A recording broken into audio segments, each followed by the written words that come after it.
Body, uwi ka na? Alam niyo guys, si Body. Madilim guys eh. Gabi-gabi hinahatid kami nito. Alaga ni Ate Ning yan eh. Yan si Body. Alaga ni Ate Ning yan.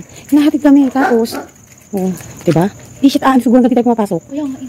Alam din ang bahay namin. May kaaway. Body, uwi na Body. Go home na. Uwi na, thank you. Ano ba? Papasok na nga kami. Ganyan siya guys. Palaki ni... Oh. Oo nga, tingnan natin. Pumasok tayo. Ayan guys, papasok na kami. Titingnan namin kung uwi na rin si Body. May isang aso guys eh. Madilim guys, diba? Oh, ayun na si Body. Oh, sana si Body. Ayun na. Hinihintay niya muna kami makapasok sa bahay. Saka siya babalik dun sa may tindahan kasi kila aso ni Ate Ning yan. Uwi na Body, uwi na Body. Bye-bye, good night Body. Ay, inaano pa. Ay, gusto niya pumasok. Gusto niya yata dito matungkol eh. Bye-bye Body. Papasok na. Tara na, pasok na tayo. Ano mga kung ano. Oh, miss na siya. Maghaharap muna yan. Guys, hindi ko talaga alam. Nakikita niyo ba guys? Nasa bintana kasi ako. Ayun si Body yun. Andun lang siya. Nakaano lang siya doon. Babantay lang siya doon. Hindi ko namin alam kung bakit.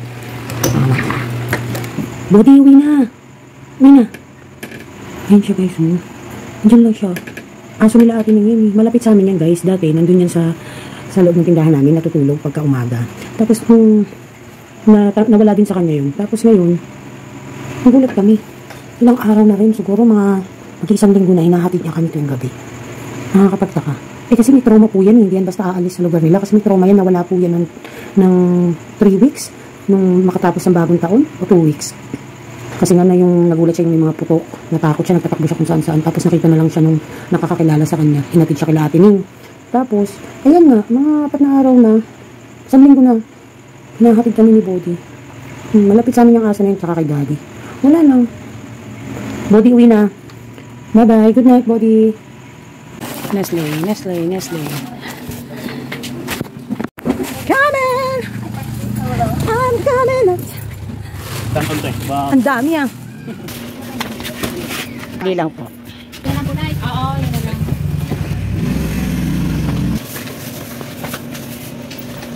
Glass? Oo.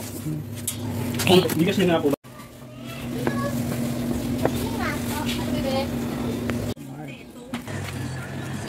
Nakaw. Ano ba to? 24 pieces na. Ay, yung mga ano pa? Ay, meron pa rin ano. Yung ano pala to? Oh, lumibinin ko lang 48 pieces. Oo, na-add to cart pala siya. Na-check out ka mo. Na-check out ko pala. Ayun lang. Hi guys, bago tayo mag-vlog, ay flex ko lang muna yung mga napamili natin sa Shopee na mga items na dumating ngayon, no? So, mga dagdag paninda natin, no? So, bumili tayo ng ganito, mga accessories, mga pangali. Siyempre, bumili din tayo ng pamaypay kasi magsa-summer na. Kasi napakamura lang talaga. Bumili tayo ng motor gloves, no? Kasi itong sa akin, 18 pieces yata yung nabili ko nito. Nagulat kasi ako. Ang dami ko lang na-add to cart. Kasi mura lang per pair, no? Ano? Bumili ako nito. Alam niyo po ba kung ano to, guys? Ayun, ang dami natin, ano. Ang dami po kasi naghahanap ng mga ganito dito sa amin. Wala kaming ano. Excited, bubuksan natin isa-isa. Ayan, oh, 'di ba? Ang dami po namin naghahanap ng mga customer ng mga ganito. So bumili na po tayo. So grabe, meron tayong by 48, meron tayong by 30, meron tayong by 24, no? Ang by tigda dalawa. Pero ang by 24 ko 4, no? Ayan, tapos binigyan ko din yung mga anak ko, tigda by 30 sila, 30 pieces ang laman. So ang ganda kasi sa kanya, kompleto na, no? So kaya grabe. Andun meron pa doon, ilan yung nandiyan, Je? Andun pa yung iba, na bumili tayo niyan. And then, eto pa pala, yung ating ano tawag dito, panali na buhok, yung puro itim lang, pag gusto itim lang. Tapos syempre, naubos po talaga yung clams namin, matagal na. Bumili sa akin to guys, no? So, matagal nang naubos, kaya bumili tayo ulit, okay? Nakabukasan namin yung item display yan. Yan, oh, diba? Nabili ko lang na yan. And then, eto, bumili din tayo, so may bumibili din. Po kayo maniniwala, tapos napas ko, pero bumili ko ampaw. Kasi po dito, pag may okasyon, halimbawa po, mag-aanak sa kasal, mag-aanak sa binyag, magre-regalo pag birthday, gusto po nila nakaampaw. So, ayan, bumili na tayo, kasi mura lang, okay? So, yan, mga dagdag paninda natin sa ating tindahan, okay? Hi guys, Mommy Park is here, and in today's video ay hayaan naman nating ma-inspire ang everybody, everyone, at maraming salamat po sa mga nanood ng mga taxing videos ng Mommy Park, and also sa mga nanood ng aking live streamings. Thank you po. At I think Hindi ko lang sure, baka every Thursday magawa ko siya, hopefully. And para kapag gusto nyo i-catch up si Mami Park ng live at sagutin ang mga tanong nyo, masagot ko din kayo, no? While we are in a live streaming, Music Daan is back. Diba? Kasi ginagawa yan dati ni Mami Park. Nabisi lang naman ako talaga dito, guys, eh. Kaya talagang I live for a while ang music. Hindi naman ako kagalingan, hindi ako professional. Naku po, naglilibang lang talaga ang Mami Park. But in today's video, guys, ay muli-muli ay tayo ma-inspire. Balikan natin kung saan ba tayo dapat lumingon, no? Ano ba ang dapat nating gawin para kung nagsimula na ba tayo ay paano tayo magpapalaki, paano natin ipagpapatuloy na mapanatili ang ating hanap buhay na nasa maganda at maayos na sitwasyon. And as well as sa mga aspiring ay ano ba muna din ang pwede na nilang in advance na ugaliin, gawin, maging characteristics or maging panuntunan sa buhay, no? Kasi alam niyo po, not all the sides of being a sari-sari store owner or having a sari-sari store business is smooth, good, no? Hindi lahat ng araw masaya. Hindi palaging lahat piyesta. Hindi ganon, no? Alam nyo, makikita lang ng tao yung success nyo, but behind how you did those or how you made yourself kung ano ang meron ka ngayon, hindi nila nakita yon, no? So kaya naman pagdadaanan nyo to mga aspiring, pagdadaanan nyo mga nagsimula na, matatapos na sa trial and error method, pagdadaanan nyo walang katapusan na pagdadaanan na struggle. Sa totoo lang, ganyan ang hanap buhay, ganyan ang negosyo. I think anumang klase ng negosyo, even mga malalaking kumpanya, may mga pinagdadaanan, no? Kaya napaka-importante na itong mga sinasabi ko ay matutunan nyo sa maaga pa lamang na stage ng inyong pagbabalak, pagpaplano, or established na kayo. Okay? So, I would like also to shout out muna. Isa lang ang shout out ko for today's video. Natawa lang din naman ako, no? Si Erwin Amon, sabi niya, Ma'am, 8 hours ago, hindi lang kayo maganda, ang husay nyo pang magpayo. Salamat po, no? One of the best advices that I could give to you sa mga aspiring vloggers, mag-invest po kayo ng cellphone o ng camera na maganda ang resolution para makita ang inyong ganda with, ewan ko, kasi hindi naman nakaset sa filter talagang cellphone ko. Maganda lang talaga resolution niya, nag-automatic, no? So sa totoong buhay talaga, tsaka niya ang Mami Park. Ayan. Pastay humble pa, no? Hambog naman, ano? Comment po siya doon sa vlog ko last year na 3 pinaka-epektibong paraan para mabilis na mapalago at mapalaki ang inyong negosyo. That already gathered as of now ng 133.6k views with 3.2k subscribers. Yung estimated revenue, wag na po nating sabihin, ha? Maraming salamat po, no?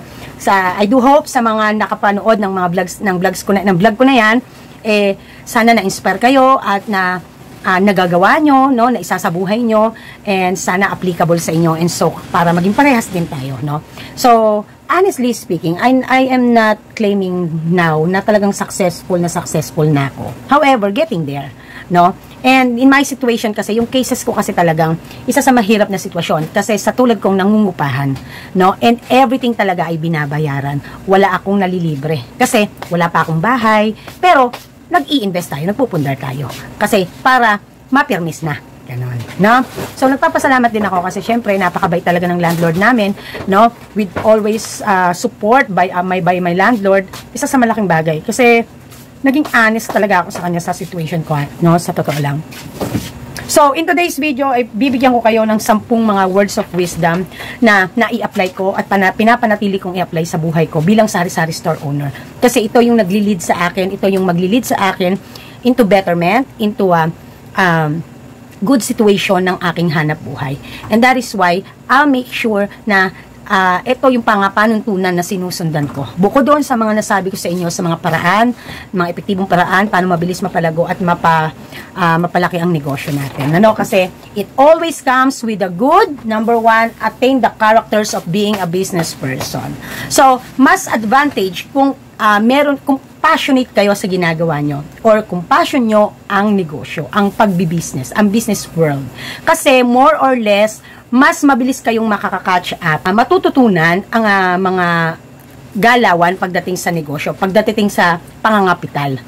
Ilalayo natin yung personal natin sa ating negosyo, no? Kasi baka mamaya may maganda nga kayong pag-uugali, kaso kapag sinasama nyo sa negosyo, ang nangyayari naman is naaabuso kayo, hindi pala maganda na ganoon, ganyan. Ano na lang yung sample? Ibig sabihin, maawain kayo, no, imo kayong tao.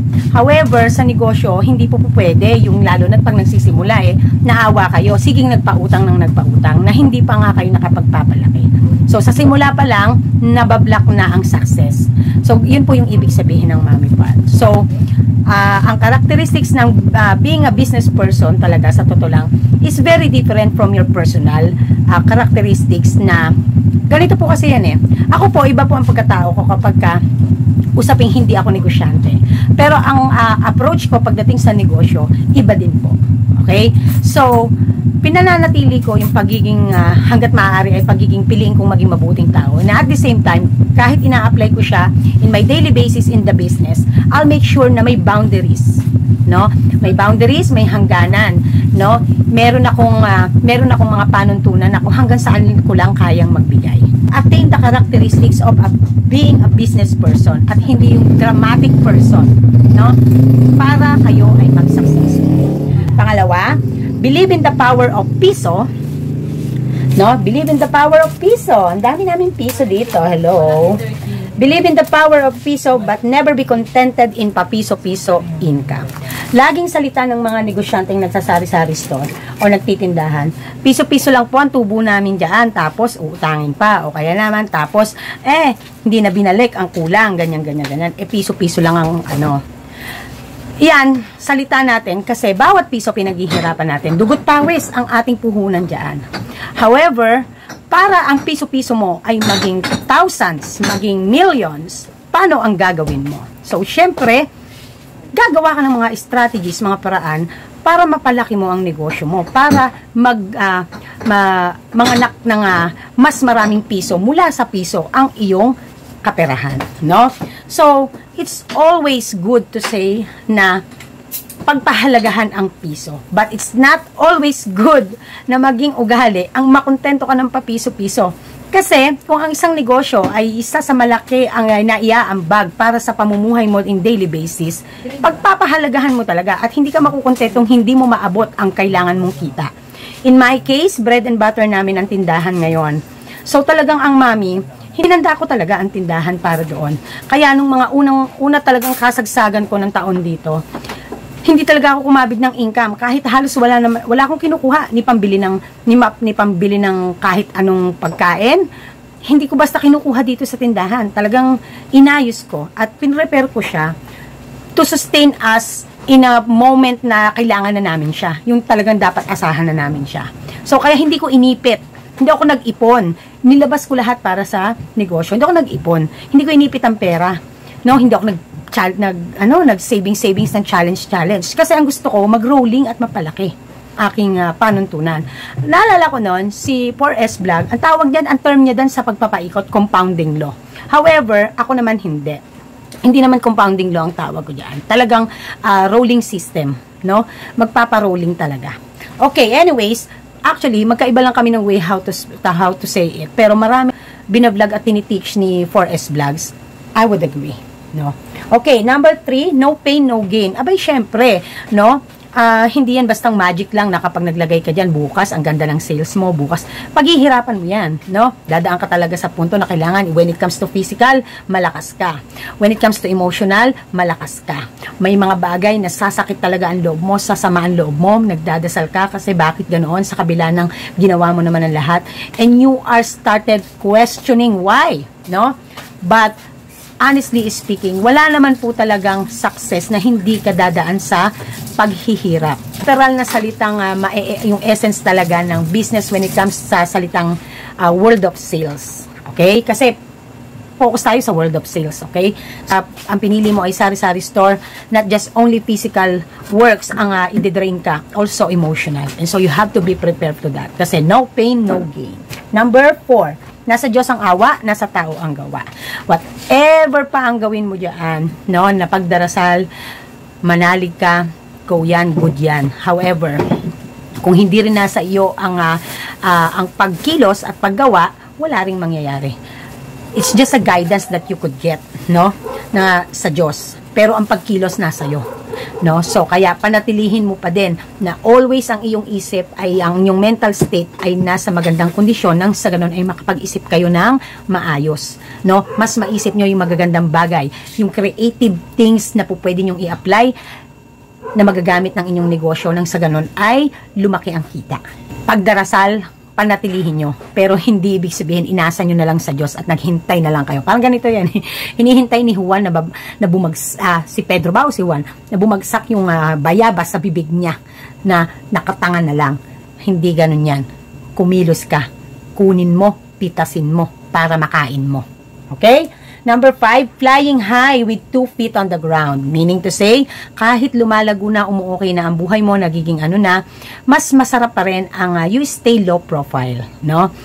Yung kayabangan, wag mong paiiralin, yung kaangasan na dahil nag-successful ka, hindi yan ang magpapanatili sa iyo sa industry. Ang magpapanatili sa iyo ay ang kababaang loob, no? Yung tipong pag lumalabas ka, you can talk to everybody, okay ka, cool ka, and you're just simple, no? Mas masarap yung ganun na panatilihin yung ganung level ng buhay. Okay? Number 6, never settle for less quality and less service at the same time. No? So, lagi nating tatandaan sa negosyo, kung hindi na ganun ka-quality when it comes to literal sa mga products na ino-offer natin, no, may pagka-substandard. Diba dito kasi sa sari-sari store, uso sa atin yung may option. Meron tayong murang version at meron din tayong yayamanin version. O kaya naman ay mahal dahil mas quality, mura kasi mas substandard. So, if these two things is available in your business, you have to make sure na when it comes to quality of your service, how to explain it, how to let the customer na kung ano yung mga benefits na makukuha nila kahit ito ang piliin nila. Pag mong pagsasabayin ang quality and service, halimbawa busy, no? So, syempre, hindi na namin ma-approach yung iba basta-basta. I mean, that's why yun yung pinapractice ko kay Angie na kahit nagbebenta ka, kailangan yung mata mo malikot na pagka alam mo may coming or may naghihintay, lumapit, kasi kaya lalapit yan, bibili yan, may hinahanap yan. I-approach lang na ibig sabihin na address sila, na nandyan sila, and wait lang kasi may naunang customer na inaasikaso mo. So, when it comes to service, kapag ka naliles ang service mo, you have to make sure na kapag hinaharap mo na siya, ay quality naman ang ibibigay mo.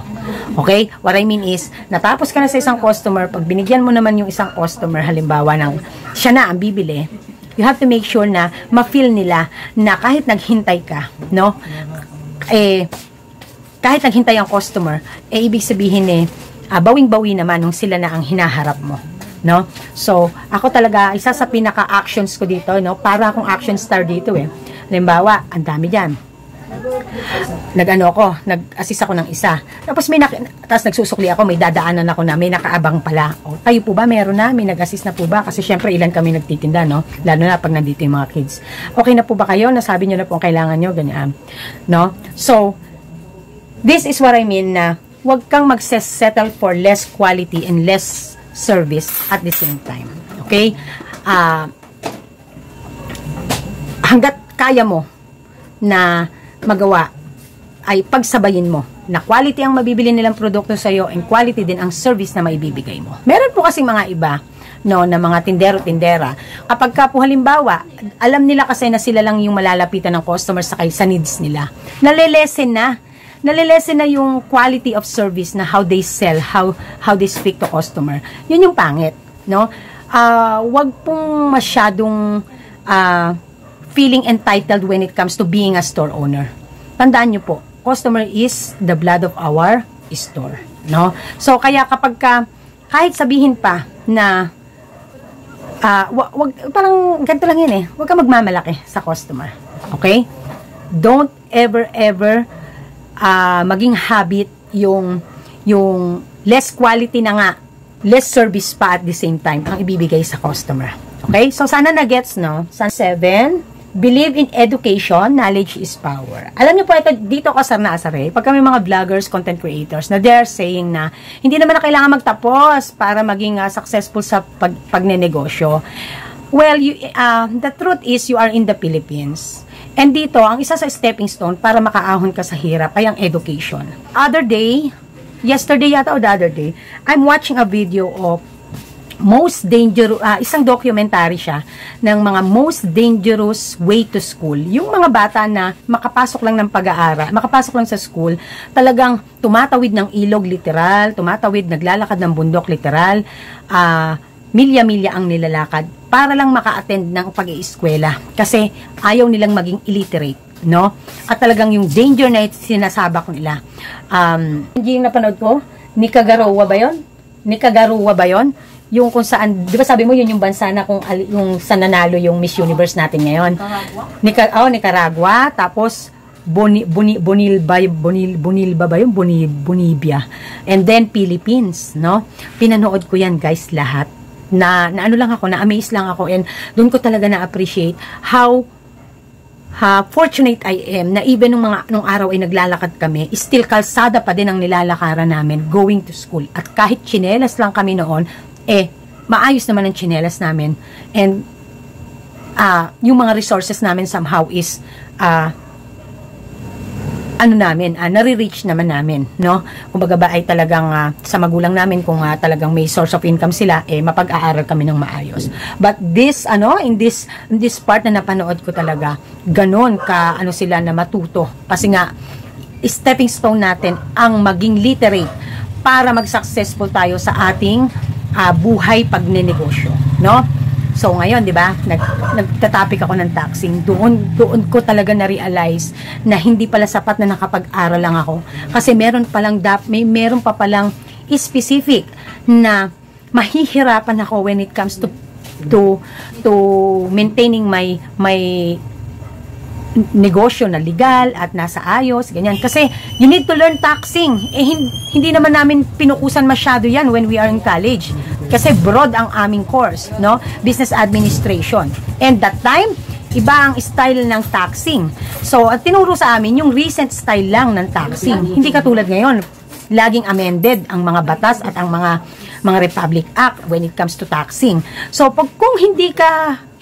kung wala kang comprehension, how you can overcome those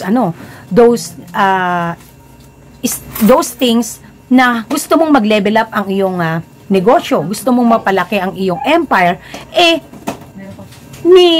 makaintindi nga ng English pag nagbabasa ka ng kontrata or whatsoever pang kung ano-ano, hindi mo maintindihan. So, knowledge is power. Kapag may alam ka, pag marunong ka, ibig sabihin, you are one step ahead na. Now, kung sasabihin nyo naman sa akin na may mga magulang nga natin, di naman mga nakapagtapos, di naman nagdiploma yan, pero mga successful. Hello? Ang nanay ko po, elementary lang ang natapos, pero magaling sa pagtitinda. So, combine of pagiging literate niya when it comes to read and write and count, napagtagumpayan niya na mabuhay kami being a tindera. It is because it's combined always of knowledge and education. Hindi nyo po pwedeng sabihin, hindi po pwedeng sabihin, saba kayo sa pagtitinda, ni magbilang, hindi kayo marunong, ni magkwenta, minus plus, hindi kayo marunong, multiply. So, still, education is very important kasi yan ang yan ang stepping stone nyo for success. So, yung sasabihin yung mga vloggers na yan, sasabihin, hindi naman mahalaga ang diploma, wag na magtapos ng pag-aaral. No? Kasi kung magsasalita sila ng gano'n, tapos makikita mo yung mga anak nila sa private pa pinag-aaral, ang sarap sampalin talaga, napaka-pa-plastic. 'Di ba? Kung gano'n ang panuntunan mo, tapos binablog mo pa, sinasabi mo pa sa buong mundo, sa social media, tapos pinag-aaral mo mga anak mo, ay naku, manahimik ka talaga. Wala talaga akong kabilib-bilib sa mga gano'n, no? So, education is very important. Okay? Number 8, never compare the education versus diskarte or strategy. Diba? Sabihin, daig nang madiskarte ang mga nakapagtapos. Daig na, hindi po. Hinay-hinay lang po, Ito kasi talagang napakaano sa social media nito na pinagdedebatehan na magaling daw ang mga madidiskarte, okay daw ang mga madidiskarte kaysa mga nagtapos. Again and again, knowledge is power, education is power. Kaya importanteng mag-aral. Alam nyo po, 2-step, 3-step ahead po kayo kung may knowledge na kayo and at the same time, madiskarte pa kayo. Yung diskarte po kasi, ginagamit lang po yan in a certain situation. Usually, ang diskarte ginagamit kapag may gusto kang isolve na problems. Yun po yun, strategy. Ginagamit siya kapag merong pinagdadaanan. Ang isang negosyo or ang isang tao, ang isang individual. Ngayon, sa mundo natin, hindi na uso ngayon ang hindi marunong sumulat at bumasa. Ang hindi marunong mag-cellphone. Naku po, mapag-iiwanan ka talaga. Talagang sa bundok ka na lang tumira kasi kapag mahihirapan ka makapagsabayan talaga. Lalo na kung hindi ka willing matuto. I remember when my father's still alive, hindi mo ba alam na isa sa pinakamahirap kalaban ay ang tanga? Yan ang hindi ko makakalimutang sinabi ng tatay ko. Kahit anong gawin mo, kahit anong explain mo, kapag tanga kausap mo, talo ka. Ang mangyayari pa niyan, mas lalong magmumukha kang tanga. Kasi nakikipagtalo ka sa tanga eh. Hindi ka intindihin nun. Walang alam yun eh. Tanga nga, di ba? So, masakit na salita, di ba? But that is the truth. When I grow up, iniisip ko kung ano yung sinasabi ni daddy, ng tatay ko. Iniisip ko kung ano yung ibig niyang sabihin dun sa salita na yon. Kasi naalala ko noon, I remember nung yung mga natitirang properties ng tatay ko talaga that time, he really wanted na mapunta talaga yon sa aming mga anak sa huli. Kasi nga, ganito, ganyan, may mga issue, mga family issues. And I still said na, tatay, gusto ko maging pata sa lahat ng bagay. Kasi alam ko, mahal mo kami. However, you still have a legal family. No? Kasi hindi ko naman ikakaila, second family kami those times. No? Yung mga panahon na yun na ano. So sabi niya, kasi alam mo anak, ito ang pinakamahirap sa mundo. Doon ko talaga unang narinig sa kanya yon. Ang pinakamahirap sa mundo ay ang makipagtalo sa tanga. Para kang nagiging tanga din, mas tanga ka kung makikipagtalo ka pa sa tanga. Yun, kasi sarado nga yung isip. Okay? Sarado yung isip. Kaya, doon sa mga nagsasabing mas okay ang mga madidiskarte, hindi. Madiskarte ka nga. Diba? Pagka gusto mong dumiskarte, aaralin mo yung bagay para masolusyonan mo.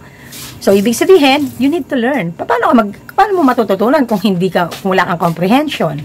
Sa panahon ngayon, pagbabasa, pagsusulat, pagkikwenta, importante yan. Yan ang pinaka-basic, fundamentals. Diba? So,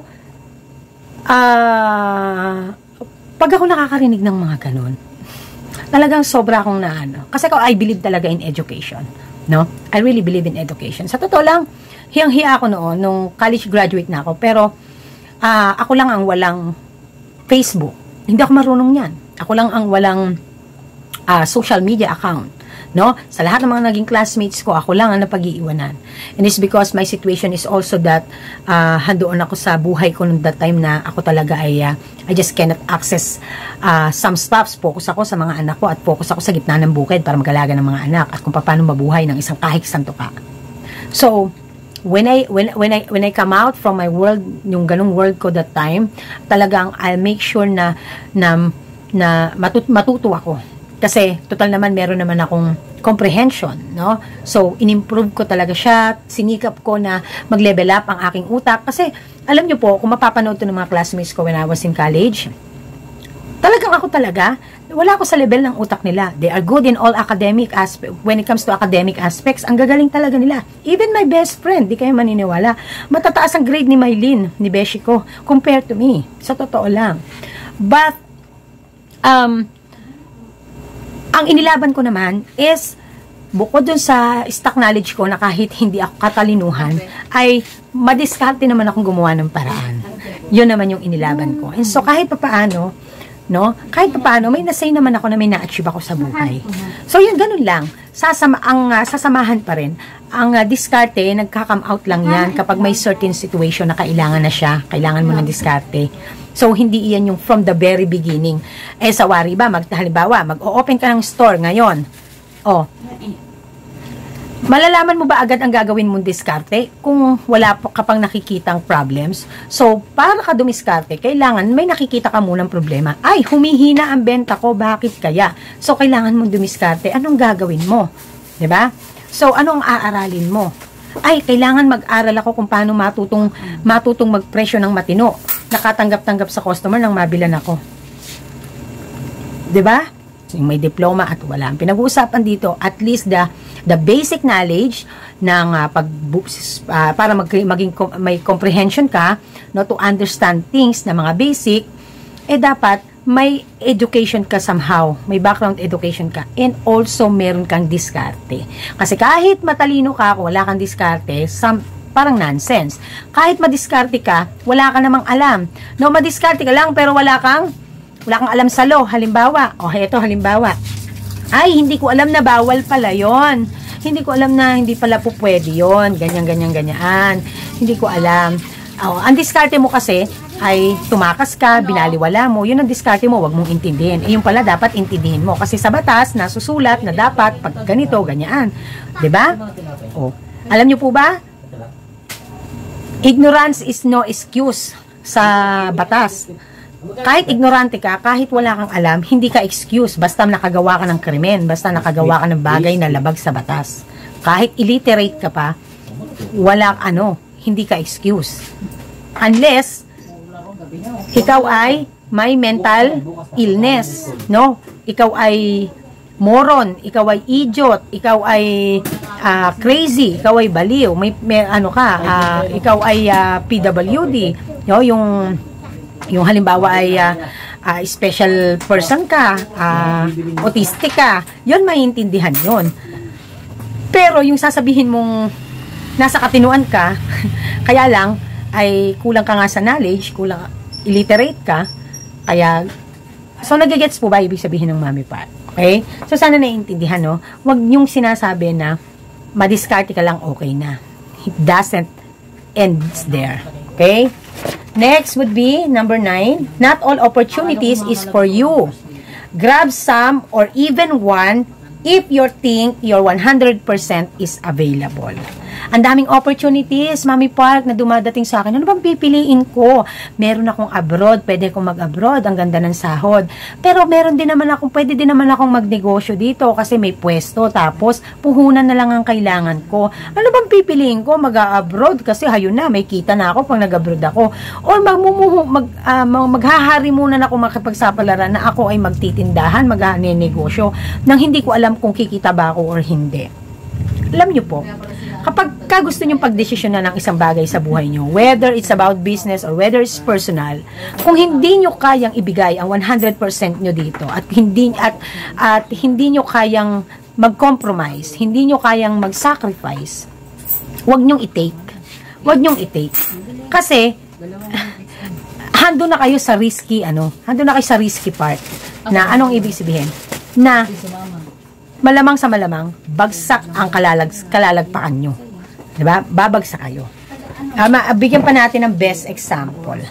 Halimbawa, hindi ka naman marunong sa negosyo. Kaya lang, ang feeling mo, yung ipon mo, pagka nilagay mo sa negosyo, ay mas possible na lumaki ang ipon mo or madagdagan or umasenso ka kasi papasukin mo ang negosyo. However, hindi mo alam kung gaano kataas ang risk. Ngayon, nalaman mo kung ano ang mga possible na pagdadaanan mo. Ang tanong, is yourself is 100% ready ba na harapin yon, pag-aralan? Ano ba ang sinasabi ko doon sa vlog ko nung nakaraang taon na paano mabilis na makapagpapalaki at makapagpapalago ng negosyo? No? You have to be open-minded. And you also have to learn things.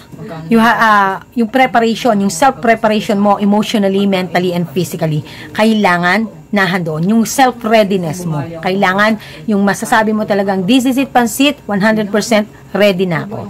And if you are not just 100% ready, but sa tingin mo yung opportunity ay malaki at maganda ang makalalabasan at ibibigay sa iyo, you can learn along the way.